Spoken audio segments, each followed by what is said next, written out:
Welcome to our channel. Today we how to reduce application latency with Akamai, full guide step by step clearly. To reduce application latency with Akamai, start by assessing your current application performance.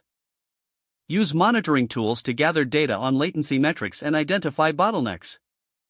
Next, evaluate your application architecture to pinpoint areas for optimization. Consider utilizing Akamai's global edge network to distribute content closer to end users. Sign up for an Akamai account if you haven't already. Begin by integrating Akamai's Content Delivery Network, or CDN, with your application.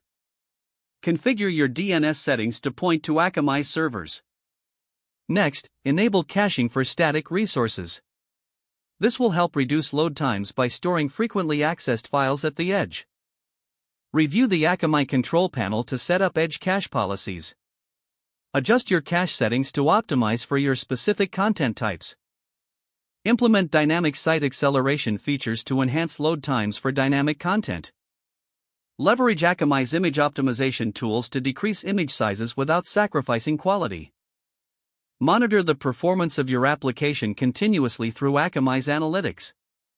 Adjust your settings based on the data collected to keep improving performance. Incorporate Akamai's security features to protect your application from potential threats. This can help maintain performance by minimizing disruptions caused by attacks. Test your application thoroughly after implementing changes. Conduct user experience testing to gain insight into improvements in latency. Finally, regularly review and optimize your Akamai configurations as your application evolves. If the page does not load, refresh the browser or try again in a private or incognito window. Make sure you are using the correct email address, then retype it carefully to avoid small typos. If your password is not accepted, use the reset option and create a new strong password you can remember. Check your spam folder for verification or security emails, then complete any requested confirmation steps.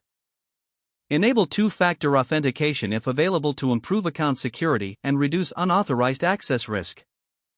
After signing in, review your profile details so your contact information and settings are accurate and current. If you see an error message, note it down and try again after restarting your device and internet connection. Log out when you finish, especially on shared devices, to keep your account and payment information secure. Don't forget to like this video and subscribe to our channel for more step-by-step tech guides.